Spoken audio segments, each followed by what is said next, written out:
Dries Mertens, namı diğer Ciro. Onu hep gülen yüzüyle, çalışkanlığıyla ve herkese örnek olan aile hayatıyla görüyoruz. Galatasaray'a geldiği ilk günden beri forma giydiği her maçta hakkını veren tam bir profesyonel. Onu anlatmak kısa bir videoya sığmaz ama tanımayanlar için peki kim bu Mertens? Dries Mertens 6 Mayıs 1987'de Belçika'nın Flaman bölgesinin baş şehri olan mimari güzelliklerle dolu Leuven şehrinde Herman ve Marieke Mertens'in çocuğu olarak dünyaya geldi. Babası Herman Mertens spor tutkunu olan bir fitness antrenörü, annesi Marieke ise üniversitede öğretim görevlisiydi. Sevgi dolu bir çocuk yetiştiriyorlardı. Hatta minik Mertens küçücük haliyle top oynamayı o kadar çok seviyordu ki babası futbol oynayabilmesi için evlerinin yanına özel bir futbol sahası bile yaptırmıştı. Sonraki bir röportajında sabahtan akşama kadar eve dönmek bilmeden futbol oynadığını söylüyordu Mertens. Tam bir futbol tutkusuna sahipti. Bu hevesi ve yeteneği gören Herman Mertens de onu 1996 yılının bir yaz günü Stade Leuven kulübünün altyapısına yazdırdı. Henüz daha 7-8 yaşlarında olmasına rağmen diğer akranlarına göre daha çabuk düşünüp karar verebiliyor, hızlı çalımlar atabiliyordu. Bu özellikleriyle de diğerleri arasında fark edilir bir durumdaydı. 2 yıllık Leuven serüveninde Anderlecht gözlemcilerinden biri onu fark ediyor ve 1998'de kendi gençlik akademilerine katıyordu. Anderlecht altyapısında 5 sene geçiren Mertens futbolunu geliştirse de kulüp onun fiziksel olarak profesyonel düzeye kendini çıkaramadığını düşünerek sözleşme imzalamıyor ve serbest bırakıyordu. Aslında Lionel Messi'nin yaşadığı fiziksel durumun aynısını yaşıyordu Mertens. Boyları bile aynıydı. Aradaki fark ise Messi'nin Barcelona'dan her türlü desteği alıp gelişimine devam etmesi, onunsa bu tarz bir destek görmemesiydi. Serbest kalmasından yılmayan ve sonrasında Gent ile görüşen ve anlaşan Mertens bu sefer bir diğer Belçika Pro Lig ekibi Gent'in altyapısına dahil olmuştu. Gent onun daha çok oynayıp gelişimine devam etmesi için 3. lig ekibi Eintracht Als'a kiralıyor ve Mertens burada 14 maçta görev alıp 4 gol atıyor ve asistleriyle takımını taşıyan isimlerin başında geliyordu. Bunun sonucunda da 2005-2006 sezonunun oyuncusu da seçiliyordu. Yıl sonunda Gent'e tekrar dahil olsa da teknik ekip hala onun fiziksel olarak yeterli bir düzeye gelmediğini ve Pro Lig'de oynayabilecek yapıda olmadığını düşünüyordu. Tekrar kiralama formülüne yöneldiler. Dries Mertens'in yolu Hollanda'nın alt lig ekiplerinden AGOV'a düşüyordu artık. AGOV onun sözleşmesi için satın alma opsiyonlu bir kiralama yapmıştı ve Gent de bu teklife sıcak bakmıştı.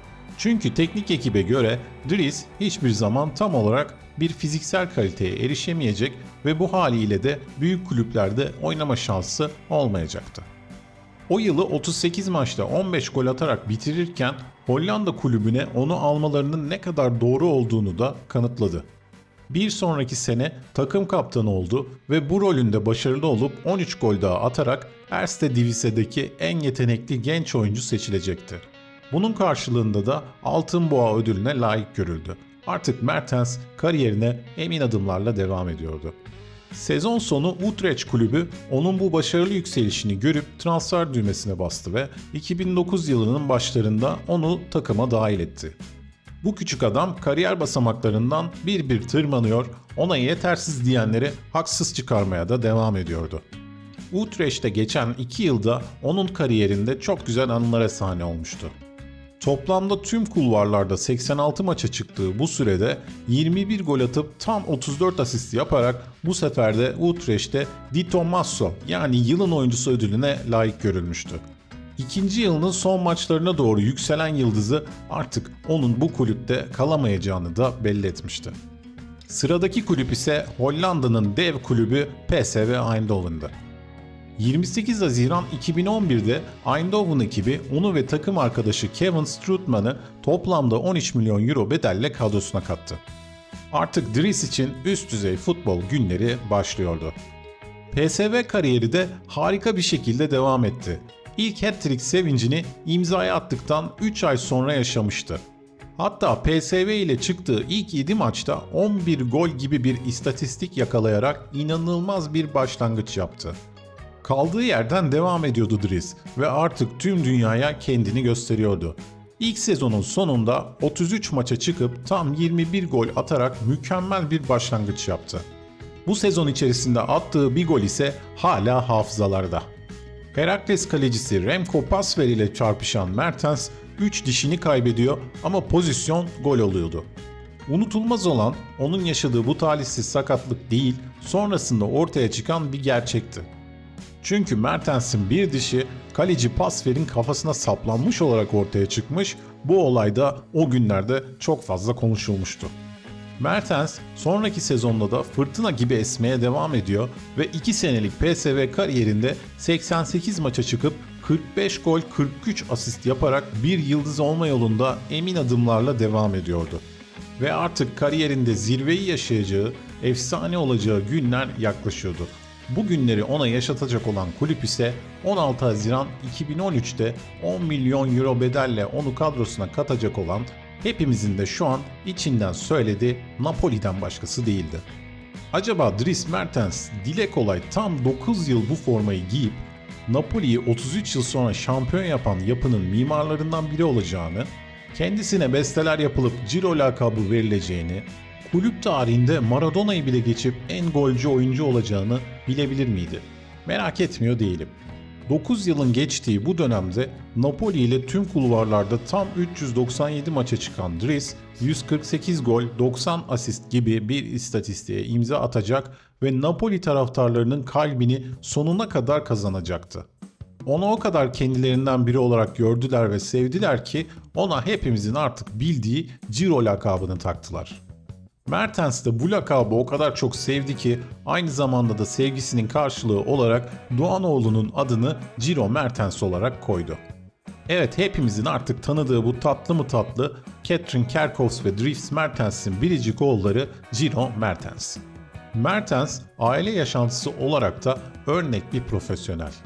2015 yılında Belçikalı bir televizyon sunucusu ve sosyal medya fenomeni olan Kat Kerkhoffs ile evlendi. Ve ilişkileri boyunca hep birbirlerini desteklediler. Beraber gezmeyi, eğlenmeyi, ufak şakalar yapmayı, kısacası mutlu olmayı başardılar. Sosyal medyayı da aktif olarak kullanan çift, dünyayı gezmeyi, yeni kültürler öğrenmeyi, sosyal projelerin içinde olup halkla birlikte vakit geçirmeyi hep ön plana koydular. Tarihler 2022 yılını gösterdiğinde ise artık Napoli'den ayrılma zamanı gelmişti. Bazı şeyleri zirvede bırakmak en iyisiydi onun için. Kariyerinin sonlarına gelirken yeni bir kulüp, yeni bir kültür ve heyecan istiyordu. Bu fırsatı ona verebilecek en iyi kulüp ise Galatasaray'dan başkası olamazdı. 6 Ağustos 2022'de Lucas Torreira ile birlikte özel bir uçakla İstanbul'a taraftarın karşısına indi ve bir Galatasaray efsanesi olma yolundaki ilk adımını da atmış oldu. Evet, efsane olmak belki çok iddialı bir laf olabilir ama Galatasaray'a geldiği ilk günden itibaren yaşına rağmen bütün maçlardaki performansı, isteği, arzusu, golleri, asistleri, aile yaşantısı, güler yüzü, insanlara dokunuşu ile hepimizin kalbini kazanan Mertens bu iddiayı hak ediyor. Belki de geldiğinde 1-2 senelik bir kariyer düşünürken sanki Galatasaray ile yeniden gençleşti ve 3. yılında hala 18'lik topçulara taş çıkarıyor. Seneye de kalmalı diyenlerin sesi de artıyordu. Galatasaray'a geldiği 2022 yılından bugüne kadar bütün kulvarlarda 115 maça çıkıp 24 gol, 39 asist gibi harika bir performans sergileyen Ciro, sadece sayılarda olan gol katkısının yanı sıra Okan Buruk'un hücum prensinin de yıldızı denebilir. Artık 38 yaşına günler kalmış bu genç yıldızın olmadığı maçlarda Galatasaray pres konusunda zorluk çekiyor ve gözler onun ilerideki koşularını arıyor. Kariyerini anlatırken onun milli takımdaki kariyerinden bahsetmeden geçmek de olmaz. Belçika milli takımı ile 2014, 18 ve 22 yıllarında 3 Dünya Kupası macerası, 2016 ve 20 yıllarında ise 2 Avrupa Şampiyonası'nda ter döktü. Hiç kuşkusuz aralarında en unutulmazı 2014 yılındaki ilk Dünya Kupası'ydı. Cezayir maçının 80. dakikasında golünü atarak hem ilk Dünya Kupası golünü atmış hem de iddiaya girdiği babasının 35 yıllık bıyıklarını kestirmişti. Gol sevincinde de yaptığı tıraş hareketiyle babasına mesajını göndermişti. Milli takım kariyeri boyunca da 109 maça çıkan Mertens 21 gol 33 asistlik bir performans sergiledi. Evet, Dries Giro Mertens bize inanmanın, tutkuların peşinden pes etmeden koşmanın, kısacası azmin zaferinin vücut bulmuş hali. Geç yaşta geldiği Galatasaray'ın unutulmayan yıldızlar ajandasına altın harflerle girdi ve burada nice başarılar elde etmeye devam ediyor. Kariyerine sezon sonu nokta koyacak mı ya da belki Amerika kıtası, Asya kıtası gibi yerlere bir seyahat daha edecek mi bilinmez ama o buraya sadece gezmeye gelmediğini, içerisinde olduğu kadroyla şampiyonluklar yaşayarak ve sahada formasını son ter damlasına kadar ıslatarak kanıtladı. Dries Giro Mertens, kısa boylu, koca yürekli bir profesyonel.